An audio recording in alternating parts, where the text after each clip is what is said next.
सुनिए डॉक्टर श्याम सुंदर पराशर जी की अनमोल कथा। आज की इस चतुर्थ दिवसीय कथा के द्वितीय भाग में भक्तों आप लोग भक्त प्रहलाद की भक्तिमयी सुंदर कथा को सुनेंगे।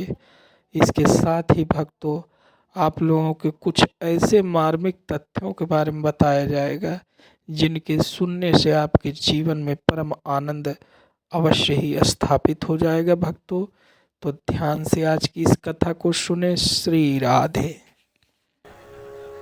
इसलिए हमने आपको राम अवतार बताया। हमने कि भाई ये तो मनमुखी गोत्र है, ऐसे नहीं चलता।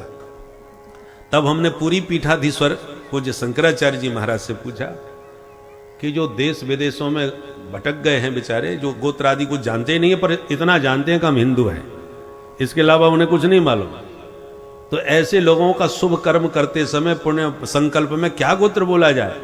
तब महाराज श्री ने बतलाया कि सबको कश्यप गोत्र उत्पन्न कह सकते हो, क्योंकि सभी कश्यप जी की संतान है। ये समाधान उन्होंने दिया। तो कोई कदा वैसे तो याद रखना चाहिए कुल परंपरा से अपना गोत्र प्रवर शाखा भेद आदि, और भूल भाल गए हो तो गोत्र में आप कश्यप गोत्रोत्पन्न कह सकते हो। तो कश्यप जी की सब संतान, दिति से दैत्य पैदा हुए, अदिति से देवता पैदा हुए, कद्रु से सांप पैदा हुए, ये सब कश्यप जी की संतान है। दिति की एक बेटी थी रचना देवी, जिसका विवाह त्वष्टा मुनि से हुआ, जिससे दो बेटा हुए, विश्वरूप और सन्निवेश। विश्वरूप कुछ समय के लिए देवताओं के पुरोहित बने और इंद्र को नारायण कवच का उपदेश दिया। द्विजातियों को नारायण कवच का पाठ नित्य प्रति करते रहना चाहिए। जो नारायण कवच का पाठ नित्य करेगा उसके ऊपर कभी भी कोई भूत बाधा प्रेत बाधा कभी उसको प्रभावित नहीं कर सकती। भगवान नारायण कवच बन के सदा उसकी रक्षा करते हैं, इसलिए नारायण कवच का पाठ प्रतिदिन करना चाहिए। बोलो राधे राधे। हम लोग नारायण कवच का पाठ करते हैं, इसलिए दुनिया भर में घूमते हैं, कोई टेंशन नहीं। अभी जब अमेरिका में थे तो न्यूयॉर्क में कथा हो रही थी, तो रात में उन्होंने कहा था कि महाराज आप बाहर मत निकलना, क्योंकि यहाँ सब कैमरा लगे हुए हैं, आप यदि बाहर निकलोगे तो घंटी बज जाएगी, तो लोग पुलिस वाले इंक्वायरी करने आ जाएंगे। हमने कहा भाई रात में तो सोना है, हम क्यों घूमेंगे। अब रात को 12-1 बजे कोई खटखटाया, हमने कि कोई आया, किवाड़ खोले के देखा तो कोई नहीं। 2-3 बार ऐसा हुआ। तो सवेरा होने पर हमने उनको पुजारी जी से पूछा कि पुजारी जी रात में उन्होंने कहा तुम बाहर न निकलना, गेट कोई बार बार बजाता है हमारा, कोई आता है क्या घूमने के, यहाँ पहरेदार है कोई? बोले नहीं नहीं महाराज, अंदर तो कोई नहीं आता, आप ही रुके हो केवल मंदिर में महाराज, और कोई नहीं है। हमने कही तो फिर गेट कौन बजाता है? तो पुजारी जी ने कहा महाराज जी पहले ये मुर्दा घर था, यहां पर मुर्दों को रखा जाता था, और जब इन्होंने खरीद लिया इस भूमि को तो मुर्दा घर खत्म हो गया। अब इन्होंने दिव्य देवालय बना दिया, इसलिए देवता अब तो यहाँ निवास करने लगे, मंदिर बन गया है, पहले मुर्दा घर ही था। तो ऐसी कई ऐसी घटनाएं कभी हो जाती हैं। अब बताओ, अब ऐसे में कोई नींद आएगी क्या? अब रात में कोई खटखटाए तो कैसे नींद आवे? अब ऐसी सब बातें सुनने, ऐसे कई जगह प्रसंग आते हैं।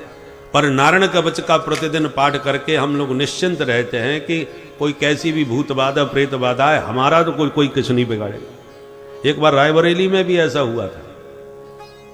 वहां पर एक गांव में कथा थी, तो रात में कोई हमारा पलंग हिलावे, तो हमने कहा कोई यहाँ पर क्या भूकंप आ गया, क्या हो गया?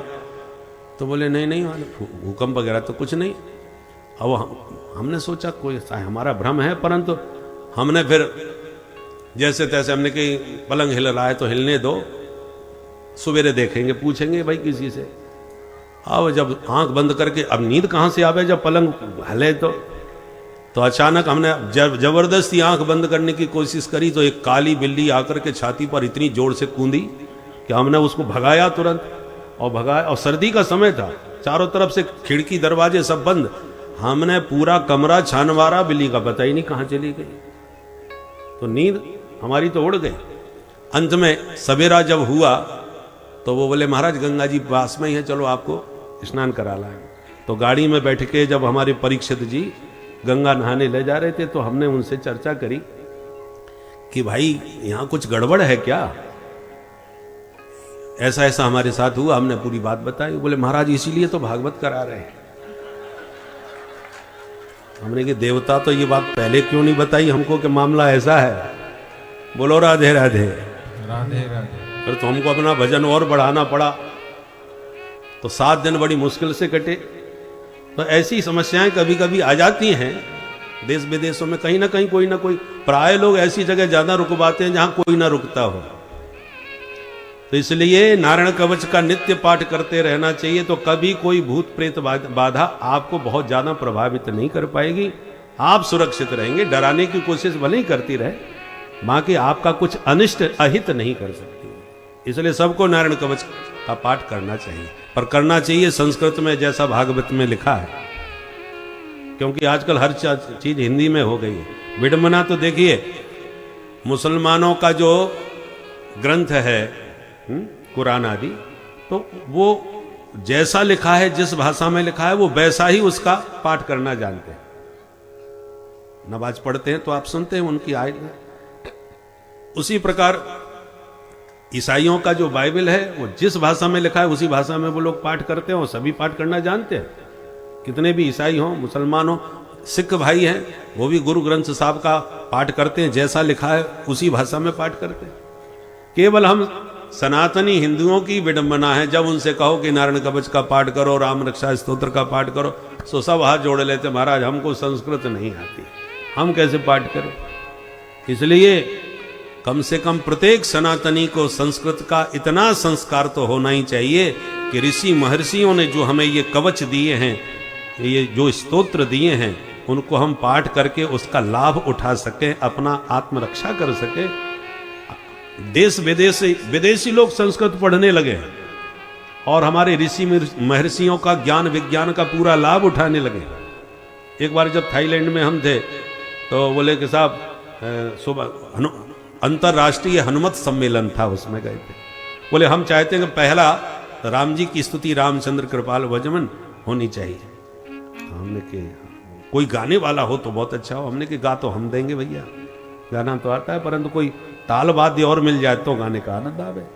तो एक पेरिस का नवयुवक अंग्रेज आकर के बोला, गुरु आप कहो तो मैं बजा दूं, ऐसे बोला। तो हमने कहा ये तो अंग्रेज है भाई, पर इसकी टोन तो बिल्कुल हिंदी तो क्या, ये तो पूरा बनारसी लहजे में बोल रहा है भाई। तो हमने कहा बहुत अच्छा, तुमने सीखा है बजाना? हमने हाँ मैं मृदंग बजाता हूँ, बहुत बढ़िया। हमने कहाँ सीखा? बोले मैं बनारस में रहा हूँ महाराज। बनारस में मेरी माताजी संस्कृत सीखती थी और मैं संगीत सीखता था, तो मैंने वहाँ पर मृदंग बजाना सीखा।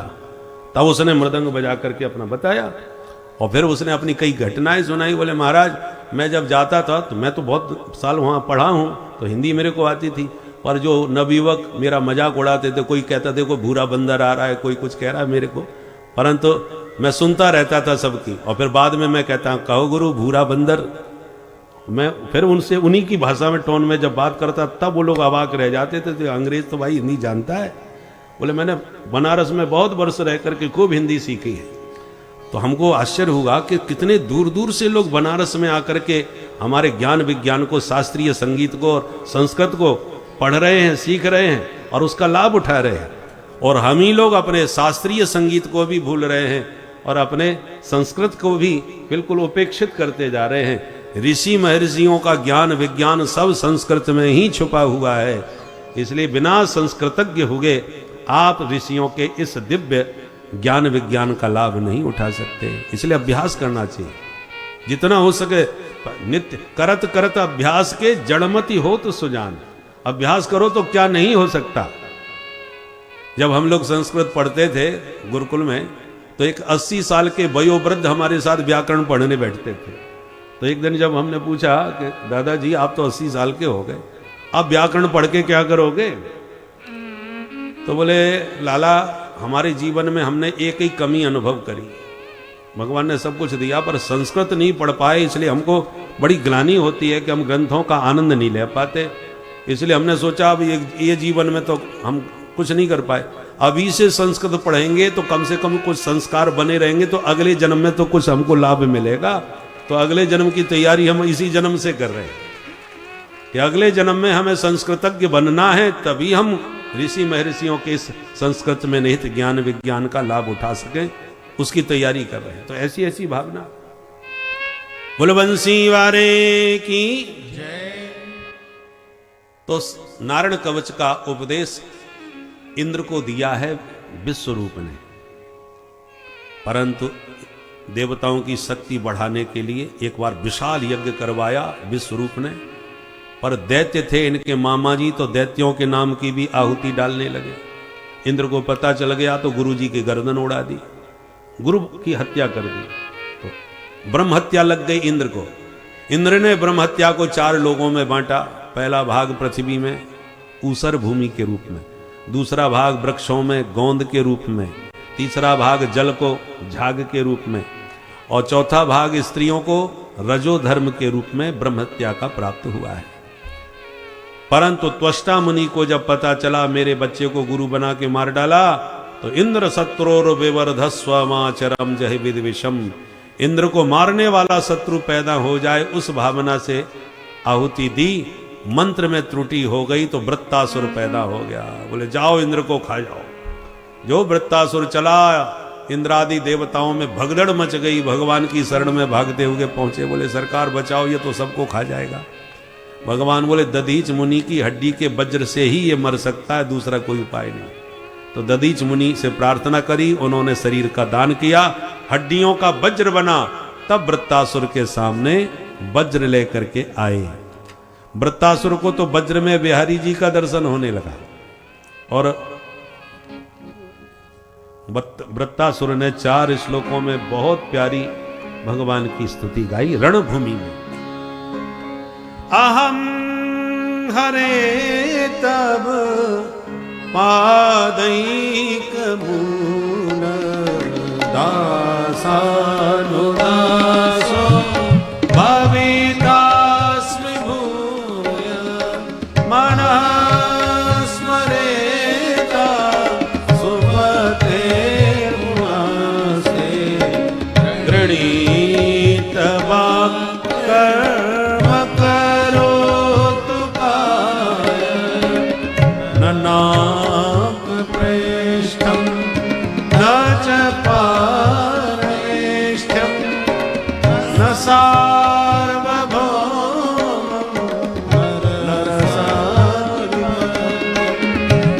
न योग सिद्धि पुनर्भवं समन्वयसत्वा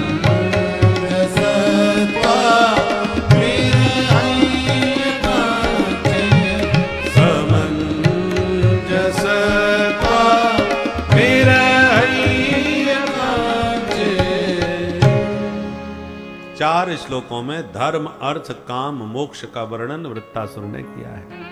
हे प्रभु, आपका दासानुदास बन करके रहूं और मनसा वाचा कर्मणा खूब आपकी सेवा करूं, बस यही मैं चाहता हूं, यही वैष्णवों का धर्म है। कामना केवल अर्थ माने संपत्ति, मुझे धन वैभव कुछ नहीं चाहिए, न स्वर्ग चाहिए न मोक्ष चाहिए, मैं तो केवल आपकी याद में डूबा रहूं, बस यही संपत्ति मुझे चाहिए। एक ही कामना है। जैसे पंख रहित चिड़िया का बच्चा अपनी चिड़िया माँ को याद करता है घोंसले में बैठा बैठा, जैसे वन में गाय घास चरने जाती है तो उसका बछड़ा अपनी माँ को याद करता है, जैसे परदेश गए हुए प्रियतम को उसकी प्राण प्रिया घर में प्रतिपल याद करती है, ऐसी प्रतिपल में सदा सर्वदा आपको याद करता रहूं।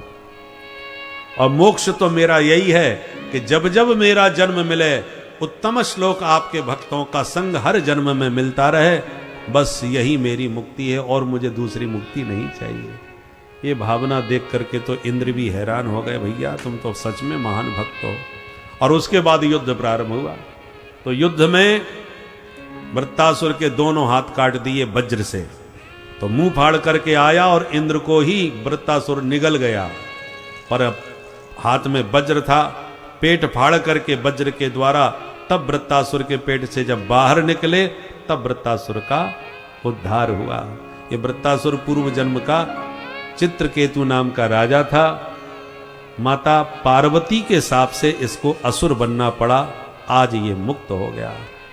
बोल भक्तवत्सल पुंसवन व्रत के प्रभाव से देवताओं में गिने गए, जो मरुद गणों के नाम से जाने जाते हैं। पुंसवन व्रत कैसे करना चाहिए उसकी विधि विस्तार पूर्वक 6वें स्कंद के 19वें अध्याय में समझाई। अब परीक्षित का प्रश्न कि भगवान यदि समदर्शी हैं तो विषम व्यवहार क्यों करते हैं, दैत्यों को ही क्यों मारते हैं, देवताओं का साथ क्यों देते हैं? ये परीक्षित ने प्रश्न कर दिया। समप्रियः स्वहृद ब्रह्मन् भूतानां भगवान स्वयं इंद्रस्यार्थे कथम दैत्यान् अवधीत विषमो यथा। दैत्यान कथम अवधीत, भगवान यदि समदर्शी हैं तो दैत्यों को ही क्यों मारते हैं, देवताओं का पक्ष क्यों लेते हैं, ये कृपा करके बताइए। बोलो भक्त वत्सल भगवान की जय हो। हमारे परम आदरणीय पूज्य संत श्री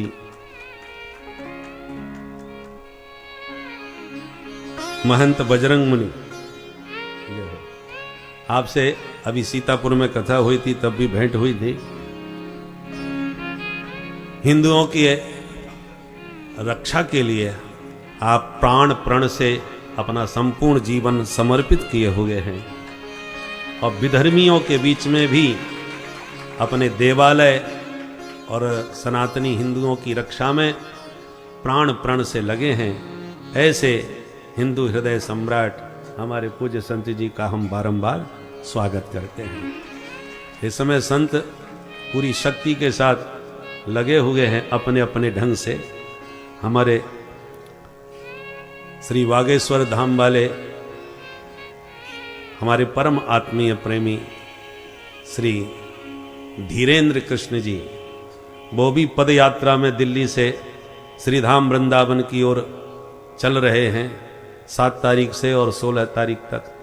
कई बार उन्होंने आग्रह किया कि आपको एक दिन तो हाजिरी देनी है, पर क्या करें, 7 तारीख से उनकी पदयात्रा प्रारंभ हुई और 7 तारीख से यहाँ कथा प्रारंभ हुई और 13 को संपन्न करके 14 को ही हमें कलकत्ता में कथा प्रारंभ करना है। तो एक दिन का भी कोई अवकाश ऐसा नहीं था जिसमें हम हाजिरी लगा सकें। तो हमने कहा भाई आपकी हाजिरी हम अपने मंच से ही लगाते रहेंगे, क्योंकि क्या करें, एक ऐसी परिस्थिति है कि हम एक दिन भी वहाँ जाकर के सम्मिलित शरीर से नहीं हो सकते, परंतु हमारी मंगल कामना शुभ कामना सदा इस यात्रा के साथ चल रही है, क्योंकि सभी महापुरुष वहाँ पहुँच रहे हैं, उनकी यात्रा में सहभागिता दिखा रहे हैं और होना भी चाहिए। आज समय है, संघे शक्ति कलौ युगे, यदि हम संगठित नहीं हुए, एक नहीं हुए तो सुरक्षित भी बहुत समय तक नहीं रह सकते। इसलिए सनातनियों को ऐसे संत जो प्राण प्रण से समर्पित हैं सनातनियों की सुरक्षा के लिए, उनका हमें साथ देना चाहिए, उनका पूरा सहयोग करना चाहिए, क्योंकि वो अपने लिए नहीं अपितु हमारे लिए और हमारी पीढ़ी के लिए इतना तन मन धन से समर्पित हो करके हैं हिंदुओं को एकत्रित करने के लिए लगे हुए हैं। धन्य है, हम सबका सौभाग्य है जो परमात्मा ने ऐसे महापुरुष विभूतियों को इस समय इस काल में हमारे बीच में प्रकट किया है, जिनके अभियान से हम सबको जोड़ करके उनका यथा शक्ति सहयोग करना चाहिए। और वो उनका सहयोग नहीं बल्कि अपने कल्याण के लिए, अपने हित के लिए आपको अपना ही सहयोग करना है। बोलो सनातन धर्म की भारत माता की हर हर महादेव। तो परीक्षित का अब प्रश्न जो हुआ कि भगवान पक्षपात क्यों करते हैं, दैत्यों को मार के देवताओं का साथ क्यों देते हैं, तब सुखदेव जी कहते हैं सुनो परीक्षित, बढ़िया प्रश्न किया है। देखो भगवान समदर्शी ही है, पर भगवान का एक नियम है, ये यथा माम प्रपद्यन्ते तांस तथैव भजाम्य हम। भगवान कहते हैं तुम मेरे से जो संबंध जोड़ोगे मैं तुमसे वही संबंध निभाऊंगा। अब दैत्य भगवान को अपना दुश्मन मान बैठे तो भगवान उनके शत्रु बन के खड़े हो जाते हैं, और देवता भगवान को अपना रक्षक मानते हैं तो भगवान उनकी रक्षा में आके खड़े हो जाते हैं। तो ये मानने वालों में भेद है, भगवान थोड़ी भेदभाव कर रहे हैं। तो ही मोहे नाते अनेक मानिए जो भावे। आपको जो नाता अच्छा लगे भगवान से जोड़ लो। प्यार से बोलो जय श्री राधे। जय श्री राधे। सुखदेव जी कहते हैं परीक्षित यह दैत्य जाति के दुश्मन भगवान होते तो बोलो प्रहलाद जी कौन थे? वो भी तो दैत्य वंश में ही पैदा हुए, हिरण्यकश्यप के बेटा ही तो थे, दैत्य जाति के हुए कि नहीं? पर जितना प्यार दुलार वात्सल्य भगवान ने प्रहलाद जी के ऊपर बरसाया वो आज तक किसी भक्त को, देवी देवता को, किसी को भी प्राप्त नहीं हो पाया। एक बात ध्यान दें, सनातन धर्म ही एक ऐसा धर्म है जिसकी छत्र छाया में सभी पंथ सुरक्षित रह सकते हैं। सनातन धर्म से कभी किसी को स्वप्न में भी खतरा नहीं हो सकता। भले ही 100 करोड़ हिंदू हों, बाकी विधर्मी कितने भी हों, वो कभी अपने को असुरक्षित अनुभव नहीं कर सकते, क्योंकि हिंदुओं को मन में, हम तो चींटी को मर जाने पर भी ग्लानि हमारे मन में होती है, चींटी भी नहीं मार सकते। इतनी अहिंसा की भावना हम लोगों के भीतर प्रकृतिगत प्रभु ने प्रदान की है। मारकाट हमको अच्छा ही नहीं लगता। सर्वे भवन्तु सुखिना, ये हमारी मूल भावना है, सब सुखी हो भाई। सर्वे संतु निरामय, ये भावना सनातन धर्म की है। इसलिए सनातन धर्म से कभी किसी को खतरा होने वाला नहीं है। जहां सनातन है वहीं सब सुखी हैं। परंतु जिस दिन सनातन धर्मी अल्पसंख्यक हो जाएंगे, कम हो गए हैं, थोड़े बहुत की तो भाई बात ही छोड़ दो, कम संख्या में बराबर भी या कदाचित आप हो गए तो आप हम कभी सुरक्षित रहने वाले नहीं हैं। विधर्मियों के बीच में कुछ सनातनी सुरक्षित नहीं रह सकते। उदाहरण के लिए बहुत समय नहीं हुआ, पाकिस्तान बना था तो जितने मुसलमान यहां थे उतने ही हिंदू पाकिस्तान में भी थे। परंतु आज पाकिस्तान से सारे हिंदू समाप्त होते चले जा रहे हैं। गिने चुने कुछ ही रहे, वो भी अपना जीवन कैसे तैसे गुजार रहे हैं। हमारा एक शिष्य है पाकिस्तान में, उसने कथा सुनी, आजकल यूट्यूब से तो सब लोग कहीं भी सुन सकते हैं। उसने कथा सुनी और कहा महाराज हम हैं तो गिने चुने लोग, आप आज्ञा दो, आप वहीं से हमको अपना शिष्य स्वीकार कर लो और आज्ञा दो तो हम यहाँ भागवत कहना चालू करें। हमने कि हमारा पूरा आशीर्वाद है भैया, तुम्हें जो चाहिए हमसे लो और वहाँ कथा कहना प्रारंभ करो। हमने अपना ग्रंथ भी उनके पास भागवत कल्पद्रुम उपस्थित करवाया, पहुँचाया और उन्होंने कथा कहना प्रारंभ किया। इस समय 150 भागवत वो कह चुके हैं पाकिस्तान में। और फिर उनकी बेटी ने पूरी भागवत कल्पद्रुम जो है उसका उर्दू में अनुवाद किया, उर्दू में लिखा पूरे भागवत। और फिर एक बार वो अपने वहाँ का यूथ लेकर के यहाँ आए और तीर्थराज प्रयाग में आकर के वो अपने हाथ से लिखा हुआ उर्दू का जो ग्रंथ था भागवत का, उर्दू में लिखा हुआ, वो उन्होंने हमको यहाँ प्रयागराज में आकर के भेंट किया। पूरे कम से कम 50 पाकिस्तानी हिंदू वहाँ से आकर के वो ग्रंथ हमको भेंट किए। तब उनके द्वारा हमको सब समाचार मिलता रहता है। तो हमने देखा सनातनी जहां बहुसंख्यक है वहां किसी को किसी प्रकार का खतरा कभी नहीं हो सकता।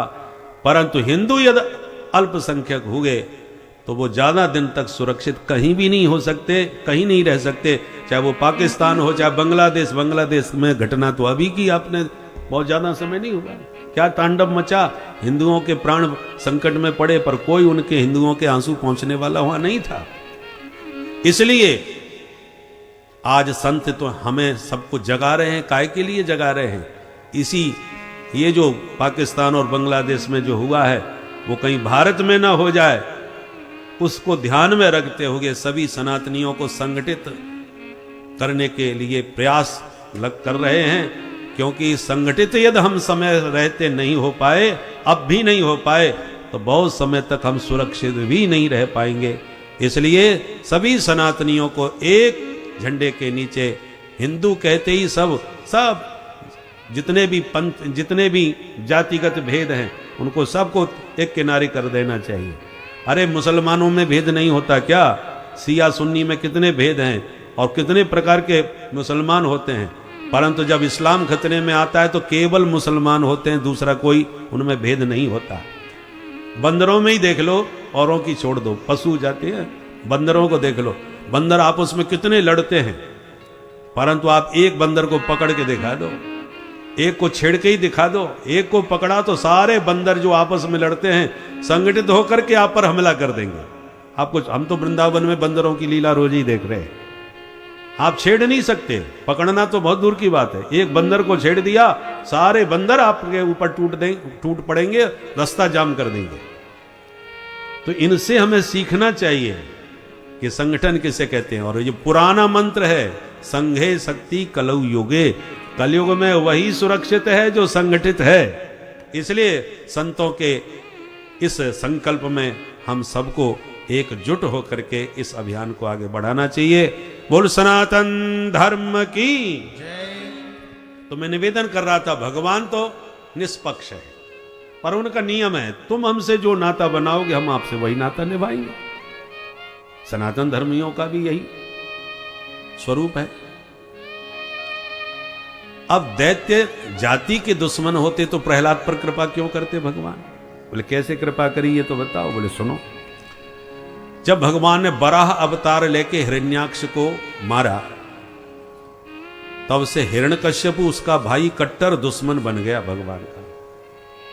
उसने बदले की भावना से पहले तो तपस्या करी, पूरा शरीर दीमक से ढक गया। तब ब्रह्मा जी ने कहा बरम ब्रूयात, तो हाथ जोड़ के बोला बाबा मुझे अजर अमर बना दो। ब्रह्मा जी बोले हम ही नहीं बन पाए तो तुम्हें कहां से बना दे, ये संभव नहीं है, कुछ और मांगो। तो उसने अनेक वरदान मांग डाले,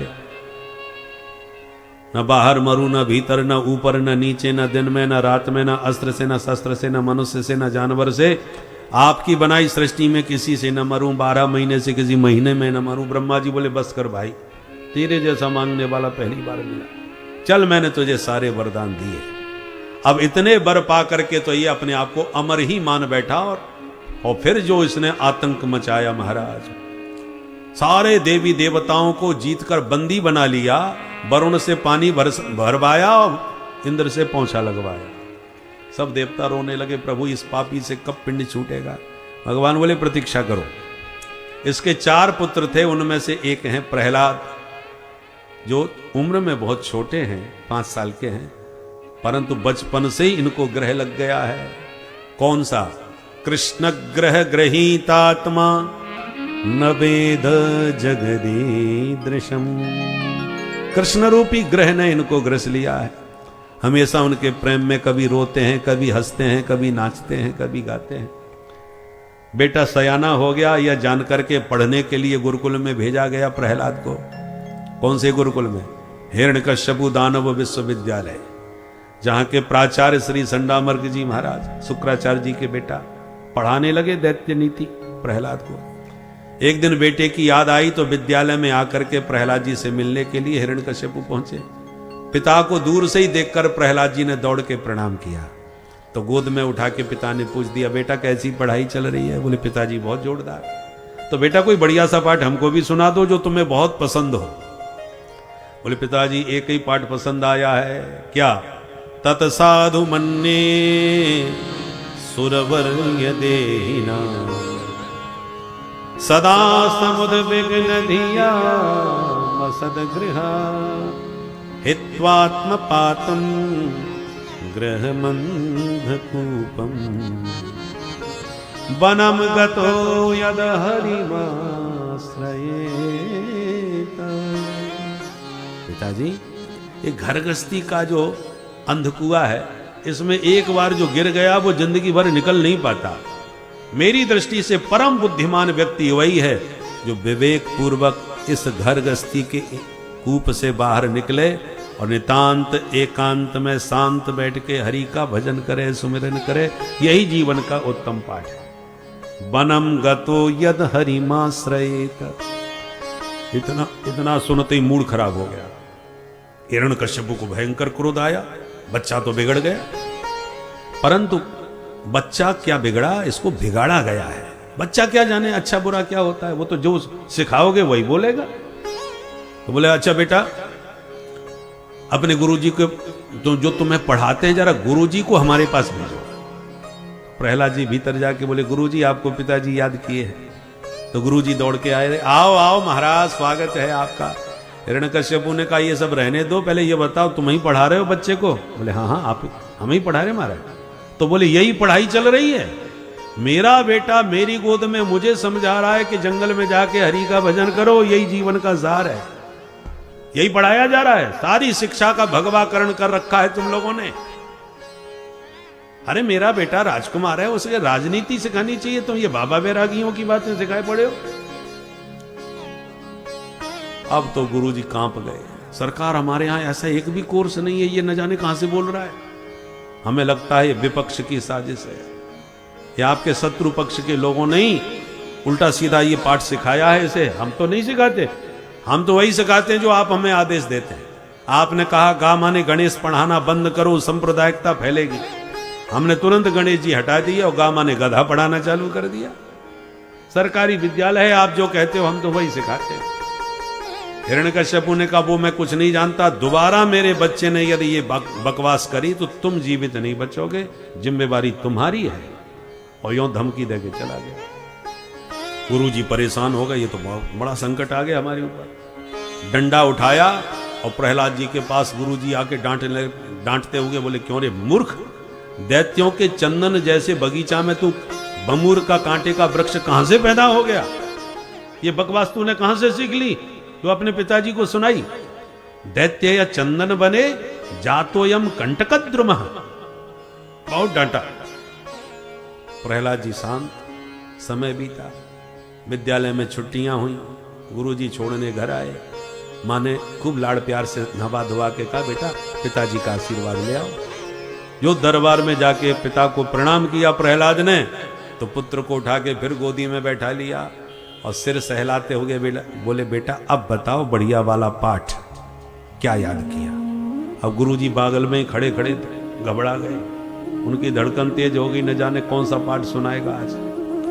तो प्रहलाद जी मुस्कुरा के गुरुजी को इशारा किया, गुरुजी बढ़िया पाठ पूछ रहे हैं तो मैं घटिया नहीं सुनाऊंगा, बढ़िया ही सुनाऊंगा। पिताजी 9 पाठ याद हो गए।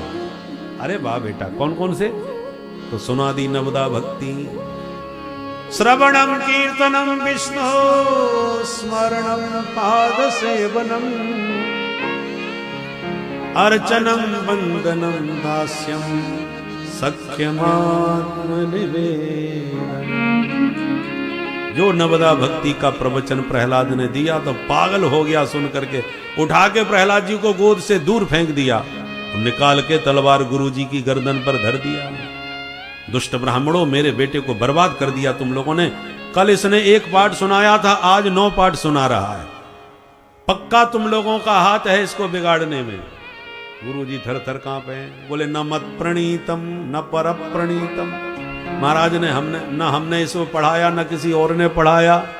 नैसर्गिकीयम मतिरस्य राजन, नैसर्गिक इसकी बुद्धि ही विधाता ने ऐसी बना के भेजा है, तो इसमें हम क्या कर सकते हैं महाराज? पढ़ा नहीं है, ये स्वयं पढ़ाया पैदा हुआ है। अब हिरण्यकश्यपु चिंता में पड़ गया। प्रहलाद से कहा बेटा सच बता, तुझे ये बकवास कौन सिखा रहा है? प्रहलाद जी बोले सो जाने जय देव जनाई। ठाकुर जी जिस पर कृपा करते हैं वो बिना पढ़े ही सब पढ़ जाता है पिताजी।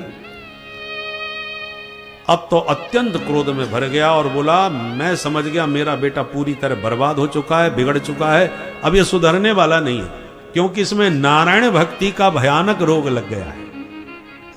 और ये मैं जानता हूं ये संक्रामक बीमारी है, कोरोना की तरह फैलती है। एक को लगी तो दूसरे को लगते देर नहीं लगती। अभी प्रहलाद अकेला है, कहीं इसका रोग दूसरों में ना फैले। ठीक नहीं हो सकता तो रोगी कोई ठिकाने लगा देना चाहिए। ले जाओ इसे, मार डालो, आदेश दिया।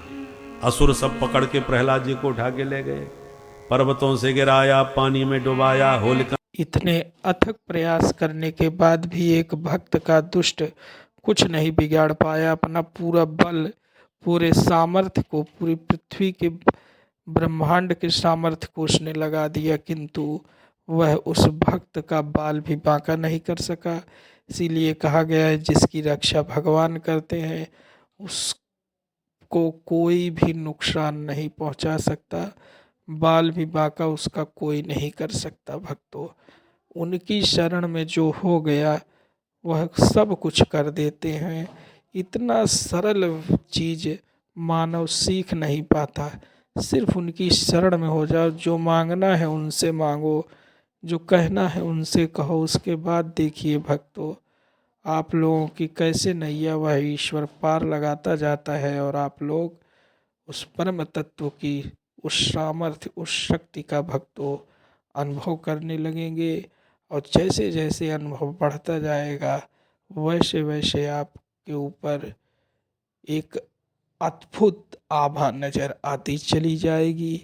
यह तेज ही व्यक्ति के, भक्ति के पहचान को दर्शाता है। तो भक्ति करते रहिए भक्तों। श्री राधे।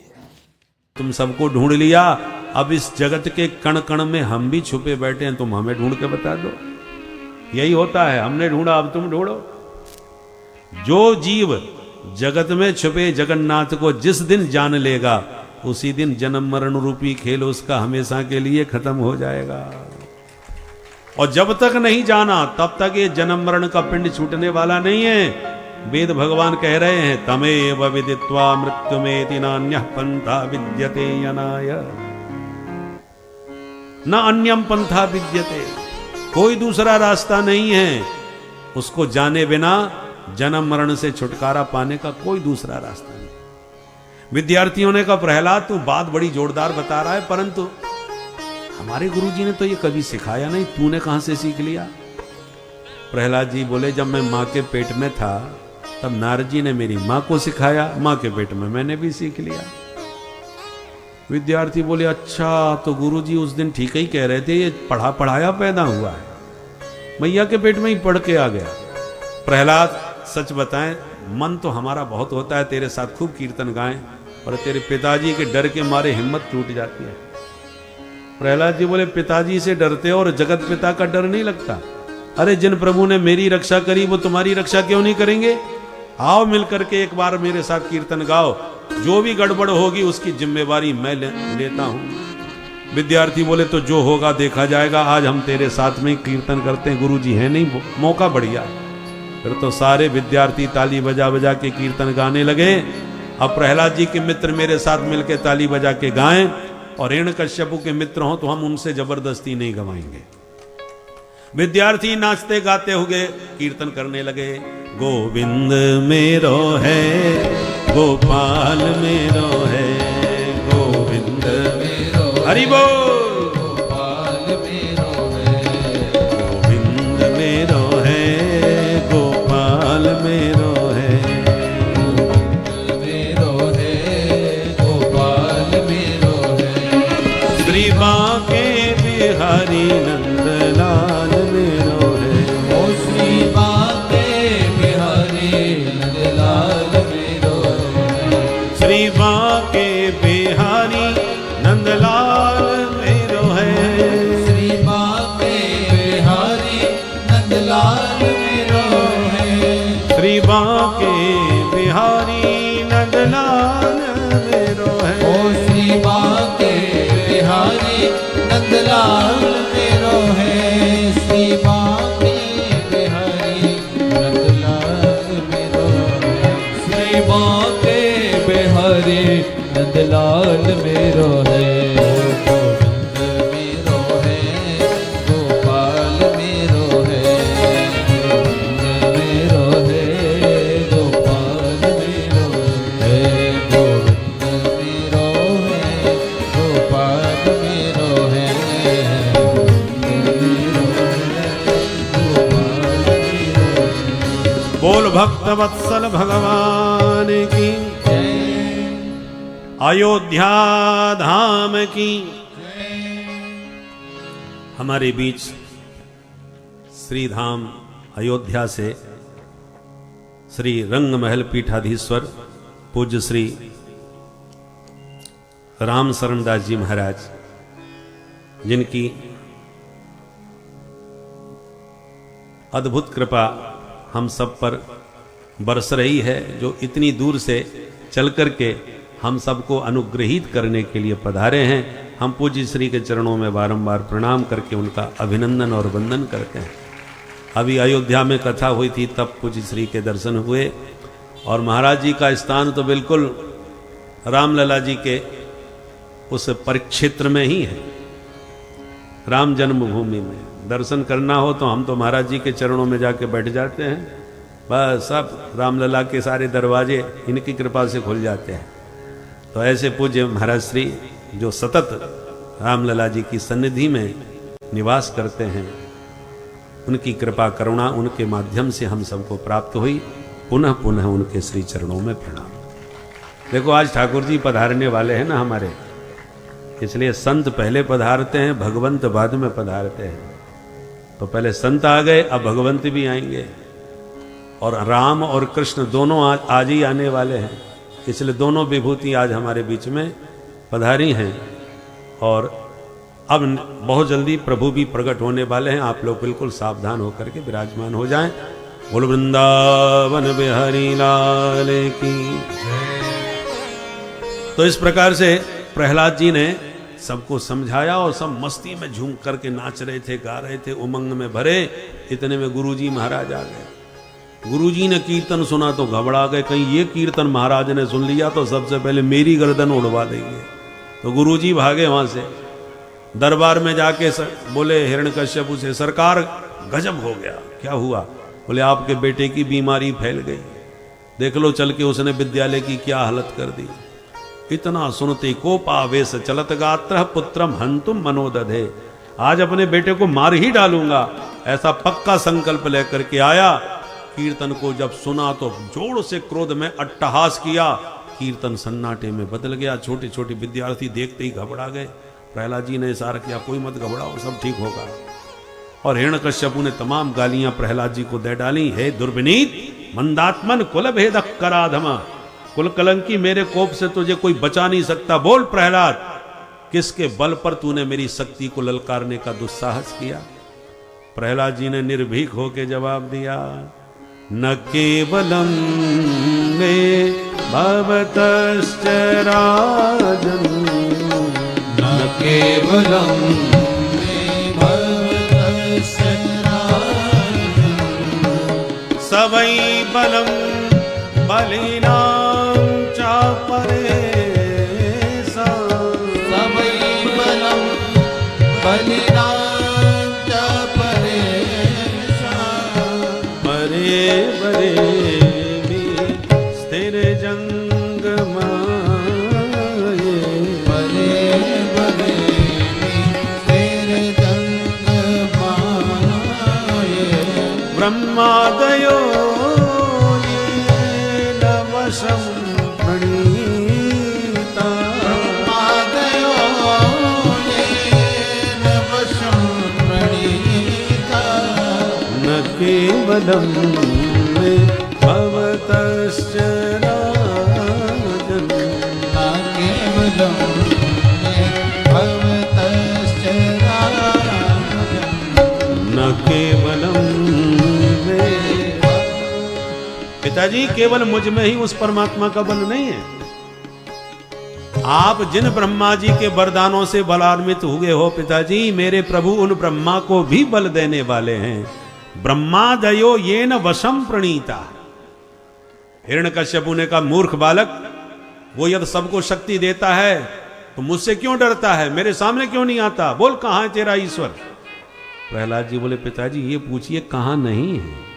वेदादि शास्त्र उसको व्यापक बताते हैं। ईशावास्यमिदं सर्वं वासुदेव सर्वमिति, सर्वं खलमिदं ब्रह्म, सर्वं विष्णुमयं जगत, हरि व्यापक सर्वत्र समाना। सब जगह है। अच्छा, क्वासौ यदि स सर्वत्र कस्मात् स्तंभे न दृश्यते, सब जगह है तो मुझे इस खंबे में क्यों नहीं दिख रहे? प्रहलाद जी ने खंबे की तरफ देखते हुए कहा, मया तो दृश्यते, हमें तो दिख रहे, तेरा भगवान इस खंबे में भी है। बोले हां। और भगवान कहां? जहां भक्ति की हां, भगवान वहां। जैसे ही प्रहलाद जी ने हां करी, क्रोध में भरे हिरण्यकश्यपु ने प्रहार खंबे पर किया, खंबा फट गया। और भक्त का वचन सत्य करने के लिए भगवान नरहरि नृसिंह बन के प्रकट हो गए। बोल नृसिंह भगवान की गगड़ गड़गड़ानो खम्भ फाटो चरचरानो निकसो नर नाहर को रूप अति भयानक है। ककड़ कड़कड़ावे दसन जीप लप लपावे चितवत सरोज मानो अंग जात खानो है। नृसिंह भगवान ने जो गर्जना करी सारे दैत्य मूर्छित होके गिर पड़े। गर्जना मात्र से हिरण्यकश्यपु घबरा गया। सच में इसका भगवान है तो खतरनाक, ये मैंने पहली बार देखा है। आधा शेर आधा मनुष्य, बड़ा विचित्र जीव है। पर मैं क्यों डरूं, मैं तो वरदानों से सुरक्षित हूं। ढाल तलवार संभाल करके भिड़ गया भगवान से युद्ध करने के लिए। भगवान युद्ध का खेल उससे खेलते रहे, जैसे बिल्ली चूहे के साथ खेलती है, जैसे गरुड़ सांप के साथ खेलते हैं। और जब देखा कि सूर्यास्त हो गया, सुई पकड़ के जकड़ के और बीच दहरी में दबोच करके गोदी में उसे पटक लिया। फिर भी हिम्मत करके बोला मैं मर नहीं सकता, मैं अमर हूं, क्योंकि वरदान मेरी रक्षा करेंगे। क्या वरदान लिया? बोले भीतर न मरूं न बाहर। भगवान बोले इसीलिए तो बीच दहरी में हूं, तो मैं ना दिन में मरूंगा ना रात में। भगवान बोले देखो संध्या हो रहा है, दिन नहीं रहा और रात अभी भई नहीं, संध्या का समय। अरे तो ना मैं मनुष्य से मर सकता हूं ना जानवर से। भगवान बोले मुझे तू क्या मानेगा, मैं तो नर भी हूं और सिंह भी हूं। अरे हाँ, तो मैं अस्त्र शस्त्र से नहीं मरूंगा। भगवान बोले ये नाखून देख रहे हो, ना अस्त्र है ना शस्त्र, पर तेरे लिए पर्याप्त है। अब तो घबरा गया। अरे तो मैं ब्रह्मा की सृष्टि में किसी से नहीं मर सकता। भगवान बोले ब्रह्मा को मैंने बनाया है, ब्रह्मा ने मुझे नहीं बनाया, मैं सृष्टि से अलग हूं भाई। अच्छा, अरे तो मैं 12 महीने से किसी महीने में नहीं मरूंगा। भगवान बोले ये पुरुषोत्तम मास चल रहा है, जिसको अधिक मास कहते हैं, ये 13वां महीना तेरे लिए बनवा रखा है मैंने। सत्यम विधातुम निज भृत्य भाषितम। सारे वरदान सत्य करने के बाद भगवान ने अपने विशाल नाखून उसके पेट में गाप दिए और आंतों को चीर के भगवान ने बाहर निकाल लिया। बोल नृसिंह भगवान की जय। हिरण्यकश्यपु मारा गया, पर भगवान का ये भयानक रूप देख करके देवता बेचारे घबराए, कोई सामने ना आवे। एक एक श्लोक में स्तुति करके देवता जाने लगे। लक्ष्मी जी से कहा माता जी आप ही शांत करो, हमारे बस की बात नहीं है। लक्ष्मी जी मुस्कुरा के बोली मेरे स्वामी तो हमेशा शांताकारम भुजग शयनम। बोले माता जी कहीं से भी शांताकारम नहीं दिख रहे, आप चल के देखो तो सही। लक्ष्मी जी 16 श्रृंगार करके प्रियतम को मनाने छम छम करती आई, आरती सजा के। पर जो भगवान के चरणों की आरती के बाद मुख पर आरती घुमाई, भगवान ने मुंह फाड़ के बहुत दहाड़ मारी कि थाली फेंके दैया मैया करके। लक्ष्मी जी तो भागती दिखाई पड़ी। अदृष्टवा श्रुत पूर्वत्वाद सानो पे आय शंकिता। लक्ष्मी जी बोली अदृष्टवा, मैंने आज तक ऐसा रूप नहीं देखा।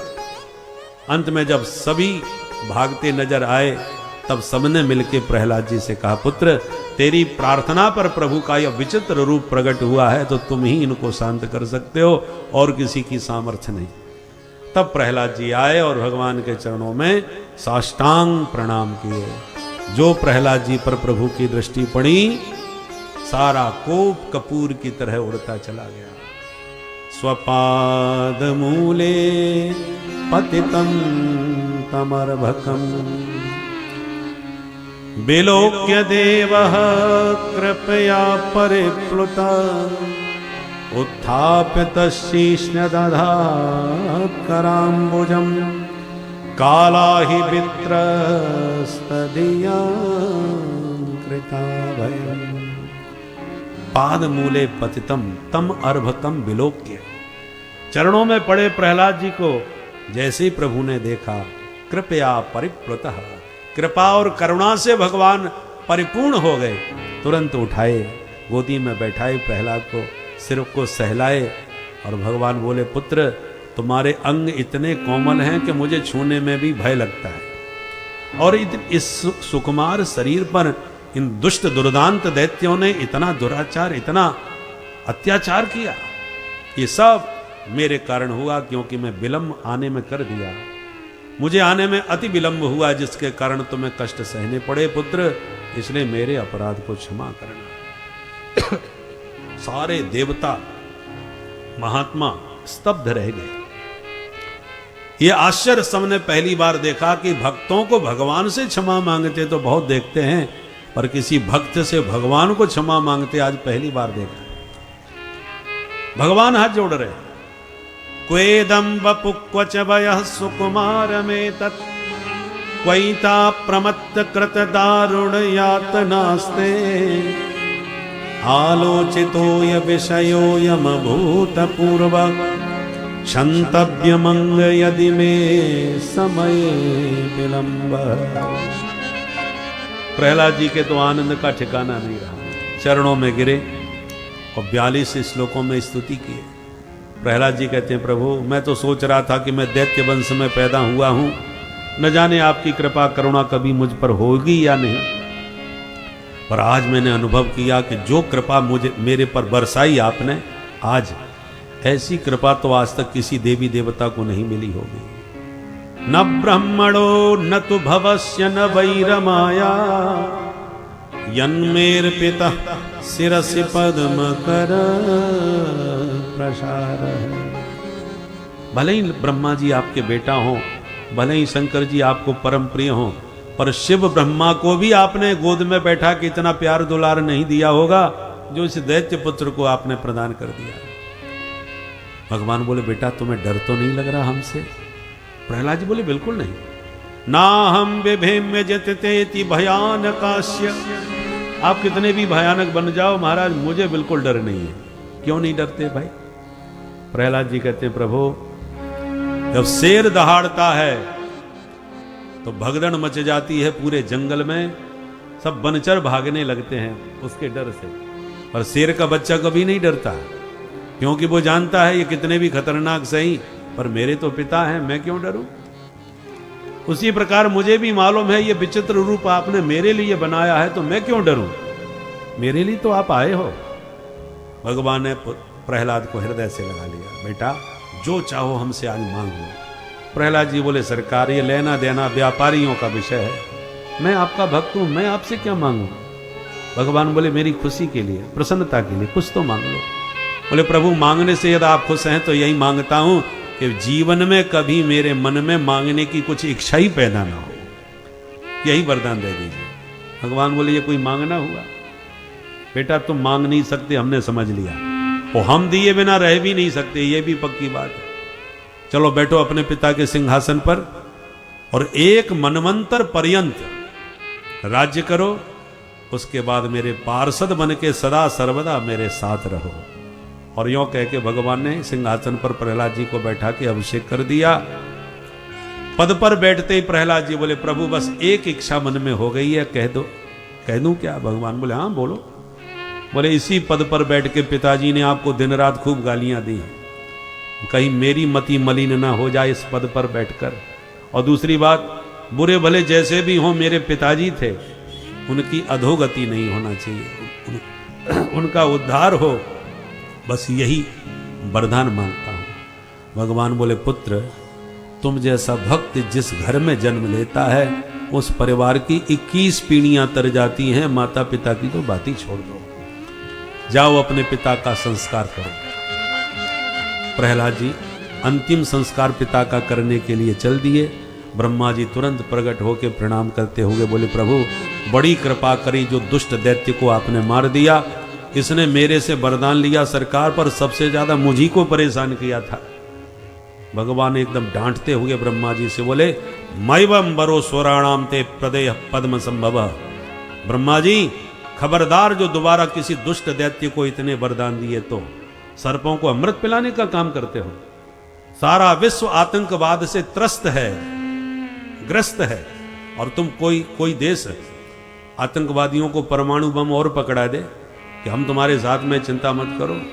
बताइए क्या परिणाम होगा विश्व का। और याद रखिए, जो इन सपोलों को दूध पिलाते हैं, ये सपोले सबसे पहले उसी को डसते हैं, ये याद रखिए।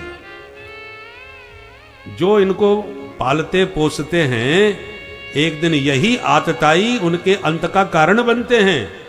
इसलिए भगवान स्पष्ट ब्रह्मा जी से कह रहे हैं, शक्ति हमेशा उसे दो जो शक्ति को पचाना जानता हो। दुष्टों के हाथ में जब शक्ति आती है तो शक्ति ही परेशान पर पीड़नाय। दुष्टों की शक्ति दूसरों को पर पीड़ा के लिए होती है, लोगों को सताने के लिए है। और संत साधु या महापुरुष सज्जनों के हाथ में यदि कोई शक्ति आती है तो दूसरों को सुरक्षा देते हैं, संरक्षण प्रदान करते हैं, उनको भय से मुक्त रखते हैं। अभय का दान करना सबसे बड़ा महादान है। कोई बड़ा अधिकारी या कोई भी बड़ा व्यक्तित्व है जिसके छत्र छाया में लोग निश्चिंत रहते हैं कि उनके रहते हमें कोई खतरा आने वाला नहीं है, तो उससे बड़ा महादानी दुनिया में कोई नहीं हो सकता, जिसके संरक्षण में प्रजा निश्चिंत रहे कि कोई खतरा हमारे ऊपर नहीं। और भयाक्रांत यदि जीव रहते हैं, सदा भयभीत रहते हैं कि कब कौन की जमीन हड़प लें, कब किस पर हमला हो जाए, तो वो राजा भी नरक का गामी होता है, जिसकी प्रजा सदा भयाक्रांत बनी रहे। ये भगवान ने ब्रह्मा जी को समझाया है कि अहीनाम अमृतम यथा, इन सांपों को अमृत पिलाना बंद करो और सोच समझ के वरदान दिया करो। ब्रह्मा जी ने कान पकड़ लिए, अब खाई सो खाई, आगे खाएं तो राम दुहाई, जिंदगी में ये गलती दोबारा नहीं होगी सरकार। सुखदेव जी कहते हैं परीक्षित अब तुम ही बताओ कौन कहेगा भगवान पक्षपाती है। प्रहलाद जी तो दैत्य जाति के ही थे ना, पर कितनी अद्भुत कृपा भगवान ने प्रहलाद के ऊपर बरसाई। बोल भक्त वत्सल भगवान की। वर्णाश्रम धर्म व्यवस्था को बहुत विस्तार से समझाया। अष्टम स्कंद में मनमंत्रों की कथाएं सुनाई। एक मनमंत्र में भगवान ने ग्राह से ग्रसित गजराज का उद्धार किया था, गजग्राह की कथा प्रसिद्ध है। एक मनमंत्र में भगवान ने समुद्र मंथन करा के देवताओं को दिव्य अमृत पान कराया था, और इसमें भगवान के प्रमुख 3 अवतार हुए। सबसे पहले कच्छप अवतार हुआ, क्योंकि कच्छप अवतार लेकर के भगवान ने विशाल मंदराचल पर्वत को अपनी पीठ पर उठा दिया था, जिसके द्वारा मंथन कर रहे थे समुद्र का देवता और असुर। देवता और दैत्यों में 1 मिनट नहीं पड़ती, जबकि हैं दोनों एक ही बाप के बेटा। कश्यप जी के ही पुत्र हैं, दिति के पुत्र दैत्य, अदिति के पुत्र आदित्य देवता, दोनों भाई हैं, पर दोनों में 1 मिनट नहीं पड़ती। तो एक बार दोनों भैयाओं ने मिलके मीटिंग करी कि हम सगे भाई हो के आपस में लड़ते मरते हैं, ये अच्छी बात नहीं है। एक काम करो, क्या कुछ ऐसा किया जाए कि हम में लड़ाई भले ही हो पर एक दूसरे के हत्यारे ना बने। ये कैसे हो सकता है? बोले उसके लिए हमने उपाय खोजा है, हम दोनों भैया मिलके सागर मंथन करेंगे, उससे अमृत निकलेगा, उस अमृत को सब भैया मिलके पी लेंगे, सब अमर हो जाएंगे। रोज डंडे बजने दो पर मरने वाला कोई नहीं, क्योंकि सब अमर होंगे अमृत पी करके। तो ये बात दैत्यों को भी समझ में आ गई, बात में दम है। अच्छा ठीक है, हम भी राजी हैं, चलो। तो देवता दैत्य जो एक दूसरे के कल तक भयंकर दुश्मन थे, पर अमृत पीने के लिए अमर होने के चक्कर में गठबंधन हो गया, सभी का महागठबंधन बन गया महाराज। बोले हम भी तुम्हारे साथ, हम भी तुम्हारे साथ, चलो पिएंगे अमृत। तो मंदराचल पर्वत को उठा करके जैसे ही ले जाने लगे, पर गणेश जी की पूजा नहीं करी, तो धड़ाम जैसे पहाड़ गिरा, कईयों के हाथ पैर टूट गए। दैत्यों ने हाथ जोड़ लिए, हमारे बस की बात नहीं है भैया, तुम ही अमृत पियो। देवताओं ने प्रभु से प्रार्थना करी, प्रभु हमारा गठबंधन तो बिखरता जा रहा है, आप कृपा करो तो बात बनेगी, नहीं तो हम तो अमृत कभी नहीं पीने वाले। भगवान बोले पर्वत को हम उठा के ले चलते हैं, तुम रस्सी की व्यवस्था बनाओ। और गिरिम चारोप्य गरुड़े हस्ते ने केन लीलया, एक हाथ पर ही पर्वत उठा करके भगवान ने सागर तट पर रख दिया। देवता दैत्यों ने बासुकी नाग को राजी कर लिया रस्सी का काम करने के लिए, और वो जाके लिपट गया। भगवान बोले देवताओं तुम बड़े खानदान के हो, आगे लगना। दैत्यों से कहा तुम पीछे लगो पूंछ की तरफ। सुई दैत्य नाराज हो गए, हम कोई गिरे खानदान के जो पूंछ पकड़ेंगे? न ग्रहीमो वयम पुच्छम अहे अंग ममंगलम, इस अही का अमंगल भाग पूंछ हम नहीं पकड़ेंगे, बड़े बाप के बेटा हम हैं, आगे हम लगेंगे। भगवान बोले ठीक है भाई, नाराज मत हो, आगे लग जाओ। तो दैत्यों ने मुंह पकड़ा, देवताओं ने पूंछ। पर्वत उठा के जब पटका तो गिरने लगा, डूबने लगा, तो भगवान ने कच्छप रूप धारण करके पीठ पर उठा दिया। बोल कच्छप भगवान की जय। अब घर्षण चालू हुआ, मंथन चालू हुआ। थाईलैंड में बैंकॉक पे जो एयरपोर्ट है, वहां पर देखिए ये समुद्र मंथन का बड़ा सुंदर दृश्य बना हुआ है। पूरे एयरपोर्ट पे इतना विशाल देवता और असुर घर्षण कर रहे हैं, सागर मंथन कर रहे हैं। और ये दृश्य भारत में होता तो कितना प्यारा लगता, परंतु यहां तो मामला तमाम आपत्ति उठा सकते हैं लोग। थाईलैंड में जाकर के अभी हमने देखा कितना सुंदर एयरपोर्ट पर ये दृश्य दिखाया गया है। तो मंथन जब हुआ तो कालकूट विष उत्पन्न होने लगा। भगवान बोले कोई मत घबराओ, चलो चल करके भोले बाबा को मनाते हैं। भोले बाबा से जब प्रार्थना करी तो भोले बाबा ने कहा लाओ सबके बदले में हमें पिलाओ।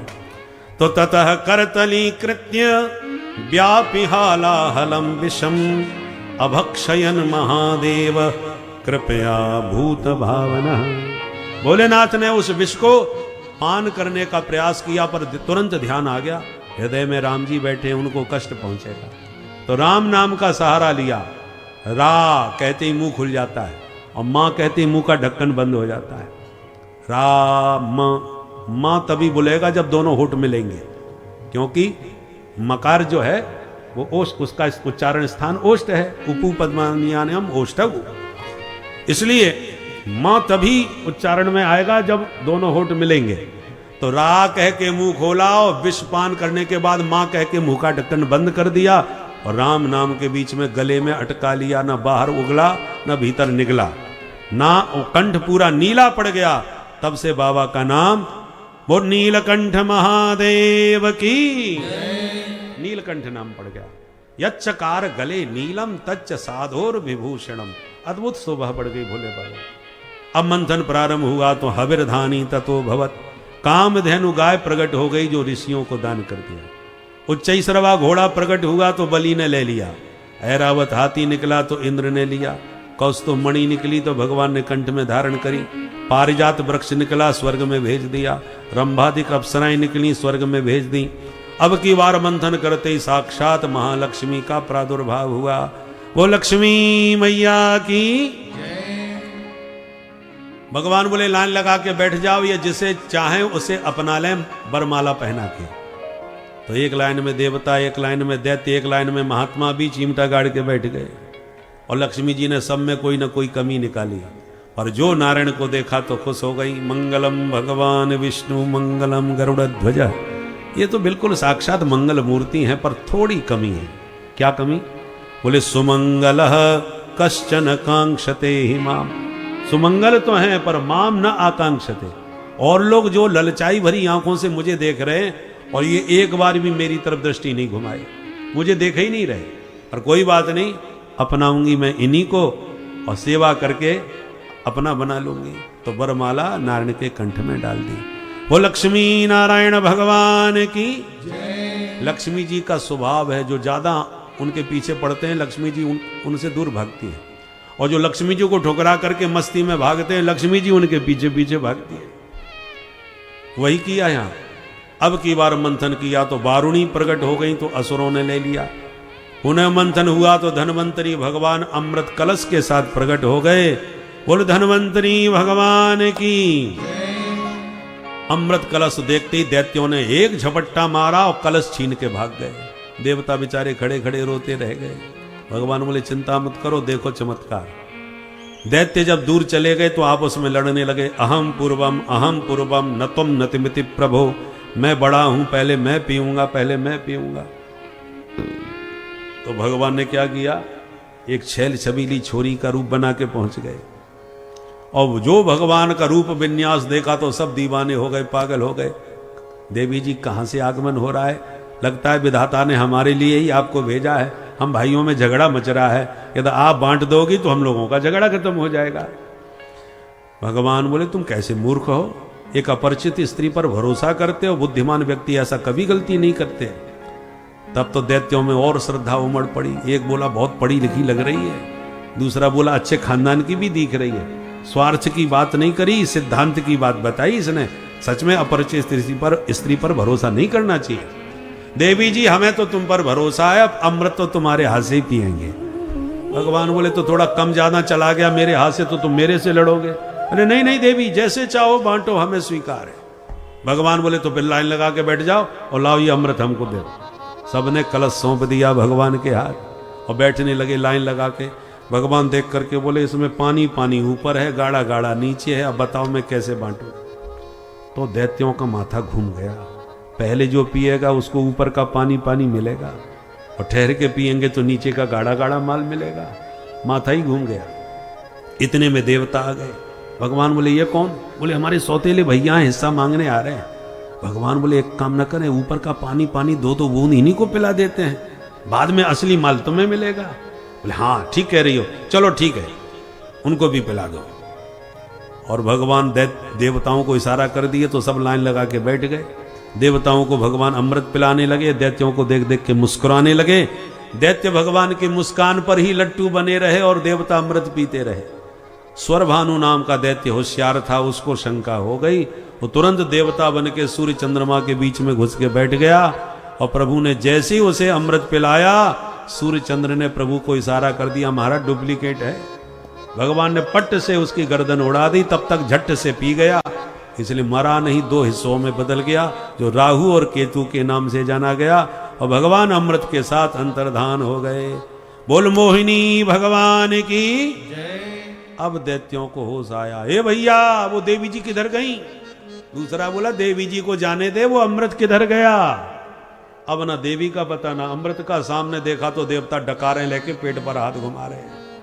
अब माथा गर्म हुआ, हे भगवान लगता है हमारे साथ धोखा हुआ है, पता लगाओ धोखेबाज कौन थी। एक बोला मैं समझ गया, वो थी नहीं था, पक्का बहरूपिया छलिया विष्णु ही था, जो छोरी बन के छमछम करके हम सबको चूना लगा के चला गया। क्रोध में भरे दैत्यों ने हमला कर दिया।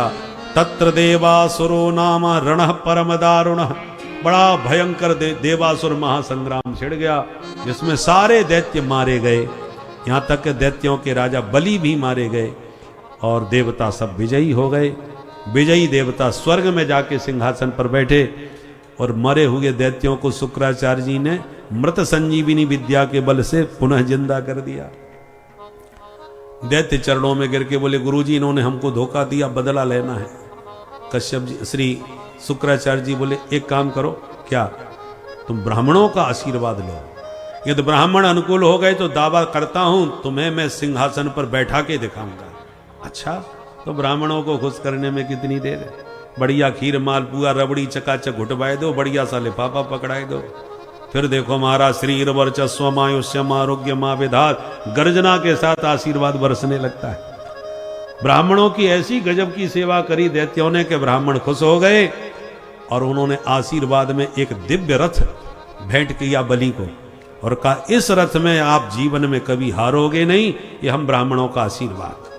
फिर तो उस रथ में बैठ के बलि ने सीधा हमला स्वर्ग पर किया। देवगुरु बृहस्पति जी समझ गए, देवताओं से बोले लड़ना मत, नहीं मारे जाओगे। इस समय ब्राह्मणों के कवच में बैठ के आया है बलि, दुनिया में इसे कोई हरा नहीं सकता। तो सारे देवता मैदान छोड़ के भाग गए और सिंहासन पर अब तो दैत्यों का आधिपत्य हो गया। दैत्यों के राजा बलि बैठ गए स्वर्ग सिंहासन पर। शुक्राचार्य जी बोले सिंहासन पर तो बैठ गए, अब बहुमत भी सिद्ध करना पड़ेगा, तब परमानेंट कुर्सी होगी तुम्हारी। कैसे करना पड़ेगा? बोले ये शतक क्रतु का पद है, 100 यज्ञ करने वाला ही यहां बैठता है। तो ठीक है गुरुजी आप करवाइए। तो शुक्राचार्य जी के आचार्यत्व में यज्ञ होने लगे, बड़े बड़े यज्ञ नर्मदा जी के तट पर। उधर देवताओं की माता बिचारी दुखी, मेरे बच्चे भटक रहे हैं, क्या करूं? मेरे बच्चे जो सदा सिंहासन पर शोभा देते थे आज जंगलों में भटक रहे हैं, क्या करें? तब कश्यप जी ने कहा तुम पयोव्रत करो देवी। मां अदिति ने पयोव्रत किया, उस पयोव्रत से भगवान प्रसन्न हो गए। दर्शन देते हुए कहा देवी मांगो वरदान। बोले प्रभु मेरे पुत्रों पर कृपा करो। भगवान बोले मां तो मैं स्वयं तुम्हारा पुत्र बन करके तुम्हारे घर आ रहा हूं। मां अदिति के गर्भ में भगवान आए और भादों के शुक्ल पक्ष की द्वादशी में भगवान बटुक बामन बन करके प्रकट हो गए। बोल बामन भगवान की। बामन भगवान का बटुक रूप देखकर मोद माना महर्षय, महात्मा बड़े खुश हुए। जात कर्म संस्कार किए, जनेऊ संस्कार बड़े धूमधाम से किया। सबने कुछ न कुछ बामन भगवान को भेंट किया। आकाश ने छाता भेंट किया, ब्रह्मा जी ने कमंडलू भेंट किया, रुद्राक्ष की माला माता पार्वती जी ने भेंट करी, पृथ्वी ने पादुका भेंट करी और जो मिला वो गुरु जी को दिया। तब बृहस्पति जी ने कहा बटुक जी इतने से काम नहीं चलेगा, आप जाइए और राजा बलि से त्रैलोक्य की संपदा दान में मांग करके लाइए। जो आ गया गुरु जी। वामन भगवान खटपट खड़ाऊं चटकाते हुए पहुंच गए बलि के यज्ञ स्थल में। जो देखा बलि ने सभी के साथ खड़े होकर के ब्राह्मणों के द्वारा स्वागत किया।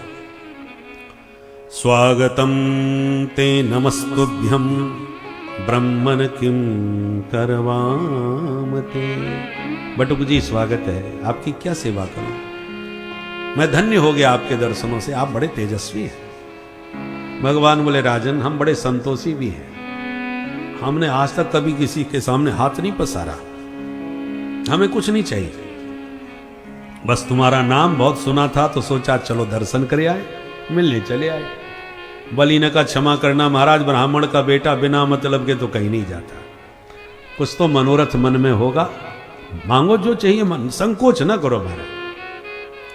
भगवान बोले हम समझ गए तुम दिए बिना मानोगे नहीं, हमने आज तक मांगा नहीं, तुम्हारा मान रखने के लिए चलो मांगे ही लेते हैं। क्या? पदानी त्रीण दैत्येन्द्र सम्मतानि पदा मम, मेरे इन पैरों से केवल 3 चरण भूमि नाप करके हमें दान कर दो। बलि सुन के ठहाका मार के हंसा, जय हो पंडित जी महाराज, बड़ी मुश्किल से तो मांगा वो 3 पग, अरे 3 लोक का राजा हूं, 3 पग भूमि मेरे से मांग रहे हो? मुझसे मांगने वाला जीवन में कभी दोबारा हाथ नहीं पसारता किसी के सामने, सोच समझ के दोबारा मांगो।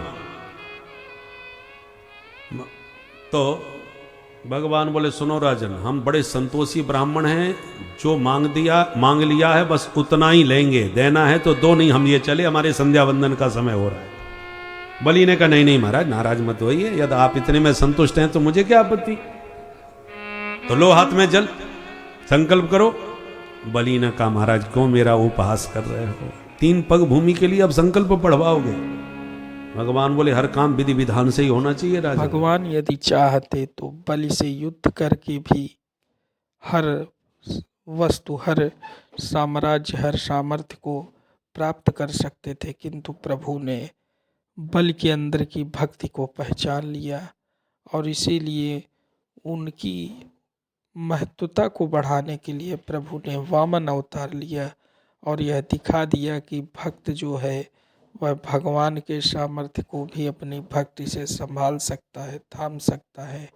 और अंततो गत्वा बलि की जो गति हुई उससे सारा संसार वाकिफ है कि किस प्रकार से बलि का यह जन्म तो संवरा ही, अगला जन्म भी संवर गया और सदैव भगवान उनके ही सामने उपस्थित रहते थे। तो यह सब भक्ति की महिमा है। इस महिमा को जो समझ गया वह धन्य हो गया। इसी को समझना ही इस मानव जीवन का परम लक्ष्य है और जो इस लक्ष्य को प्राप्त कर लेता है वह परम कल्याण को प्राप्त होता है। तो भक्तों, आप लोग भी अपने जीवन को उसी परम कल्याण की तरफ बढ़ाते रहिए।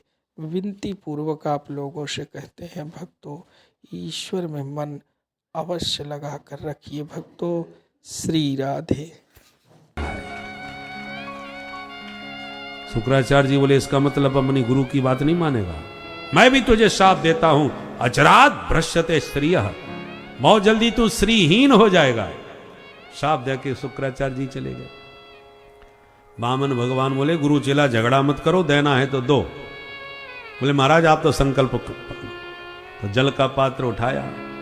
मूल भागवत में ऐसा नहीं है, पर पुराणांतर ऐसा आता है कि शुक्राचार्य जी उस पात्र के छिद्र में छुप के बैठ गए कि पानी की बूंद नहीं टपकने दूंगा।